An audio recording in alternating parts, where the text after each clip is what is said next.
Big boss Malayalam season 7 ഇന്നത്തെ weekend episode കഴിഞ്ഞതിന് ശേഷം എനിക്ക് കുറച്ചധികം കാര്യങ്ങൾ എൻ്റെ മനസ്സിലുണ്ട്. ഞാനത് നിങ്ങളോട് ഷെയർ ചെയ്യാം. നിങ്ങൾക്ക് താല്പര്യമുണ്ടെങ്കിൽ നിങ്ങൾക്ക് അതിനോട് യോജിക്കുന്നവരോ വിയോജിക്കുന്നവരായിട്ടുള്ള ആളുകൾക്ക് കമൻറ്റ് ചെയ്യാവുന്നതേ ഉള്ളൂ. അതായത് ബിഗ് ബോസ് മലയാളം സീസൺ 7 തുടങ്ങി ഒരു 6 ആഴ്ചകളോളം ഷോയെ കൊണ്ടുപോയിരുന്നു, അല്ലെങ്കിൽ ഷോയുടെ പോസിറ്റീവ് നെഗറ്റീവ് എല്ലാ കണ്ടൻറ്റുകളും അനുമോൾ എന്ന് പറയുന്ന കണ്ടസ്റ്റൻറ്റിനെ കേന്ദ്രീകരിച്ചായിരുന്നു. അതിനുശേഷം വരുന്ന ആഴ്ചകൾ നോക്കുകയാണെങ്കിൽ പുതിയ കണ്ടസ്റ്റൻസിന് സ്ക്രീൻ സ്പേസ് കിട്ടുകയും അനുമോൾക്ക് സ്ക്രീൻ സ്പേസ് കുറയുകയുണ്ട്. അതൊരിക്കലും അനുമോൾ പെർഫോം ചെയ്യാതെ ആയിരിക്കില്ല.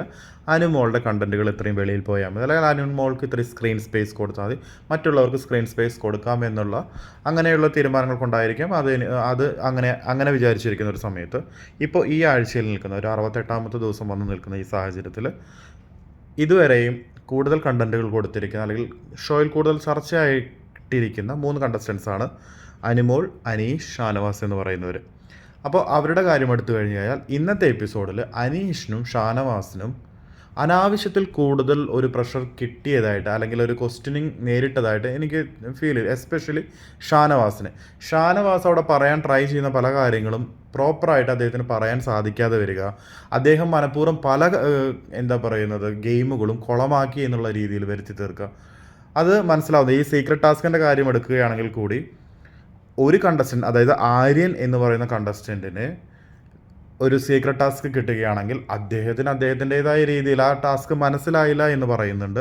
അതുപോലെ തന്നെ ആ ടാസ്ക് മേ ബി ഇദ്ദേഹത്തിനൊരു ഇമ്മ്യൂണിറ്റി കിട്ടാതിരിക്കാൻ വേണ്ടി അദ്ദേഹത്തിന് ഗെയിം കളിക്കാൻ, അപ്പോൾ അദ്ദേഹത്തിൻ്റെതായ ഒരു സ്പേസ് കിട്ടുന്ന സമയത്ത് ബാക്കി എല്ലാ ഗെയിമുകളും അദ്ദേഹം കുളമാക്കി എന്ന് പറയുന്ന ആ ഒരു സ്റ്റേറ്റ്മെൻറ്റിനോട് എനിക്ക് യോജിക്കാൻ സാധിക്കുന്നില്ല. അതുപോലെ തന്നെ ഈ ഒരു വീക്കെൻഡ് എപ്പിസോഡിൽ എനിക്ക് മനസ്സിലായ, അല്ലെങ്കിൽ ഇത്രയും നാളത്തെ വീക്കെൻഡ് എപ്പിസോഡിൽ എനിക്ക് മനസ്സിലാവുന്ന കാര്യം, ബിഗ് ബോസ് ഷോയ്ക്ക് അനീഷ്, അനു, ഷാനവാസ് ഇത്തരം പേരുകളേക്കാൾ കൂടുതൽ ഇഷ്ടം ആര്യൻ, അക്ബർ എന്നീ പറയുന്ന 2 പേരുകൾ മുന്നോട്ട് വരണമെന്ന് തന്നെയാണ് വീക്കെൻഡ് എപ്പിസോഡുകളിലെ അവരുടെ, അല്ലെങ്കിൽ ഈ അതായത് ഫാക്ടറി ടാസ്ക് എന്ന് പറയുന്ന ഒരു ടാസ്ക് അക്ബറിനെ മുന്നിൽ കണ്ട് മാത്രം ക്രിയേറ്റ് ചെയ്തൊരു ടാസ്ക്കാണ്. അവിടെ അനുമോൾ, ജിസേൽ, ആര്യൻ തുടങ്ങിയിട്ടുള്ള പല കണ്ടസ്റ്റൻസും അനീഷ് ഒന്നും ആ ടാസ്കിലില്ലായിരുന്നു. മെയിൻ ക്യാരക്ടർ പെർഫോം ചെയ്യാനുള്ള മെയിൻ അവസരം കിട്ടിയിരിക്കുന്നത് അക്ബറിനായിരുന്നു. അതുപോലെ തന്നെ സീക്രട്ട് ടാസ്ക് കിട്ടിയിരിക്കുന്നത് ആര്യനാണ്. ആര്യന് ഒരു ടാസ്ക് വഴി കിട്ടിയതാണെങ്കിലും ആ ഒരു എപ്പിസോഡ് ഭംഗിയായി കൊണ്ടുപോകാവുന്ന രീതിയിൽ ആ ടാസ്ക് ഡിസൈൻ ചെയ്ത് കൊടുത്ത് പെർഫോം ചെയ്യാനുള്ള ഒരു അവസരവും ആര്യന് കൊടുത്തിരിക്കുകയാണ്. അതുപോലെ തന്നെ വീക്കെൻഡ് എപ്പിസോഡുകളിലും ആര്യൻ, അക്ബർ അവർ ചെയ്യുന്ന, ആര്യൻ കഴിഞ്ഞ ആഴ്ച തന്നെ പറയുന്ന പല ബാഡ് വേർഡ്സ് ഉണ്ട്, പല ഡബിൾ മീനിങ് കാര്യങ്ങളുണ്ട്.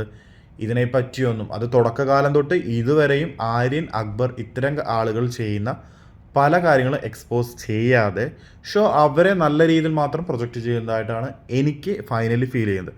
അപ്പോൾ എൻ്റെ ഒരു കൺക്ലൂഷൻ എന്താണെന്ന് വെച്ച് കഴിഞ്ഞാൽ, ആര്യൻ, അക്ബർ അവർ വേണം ടോപ്പ് 1, 2 അല്ലെങ്കിൽ ടോപ്പ് 5 ഇവരൊക്കെ നിൽക്കണം എന്നുള്ളതാണ് ബിഗ് ബോസ് ഷോയുടെ ഇപ്പോഴത്തെ ആവശ്യം എന്ന് എനിക്ക് തോന്നുന്നു. നിങ്ങൾക്ക് എന്താണ് അഭിപ്രായം?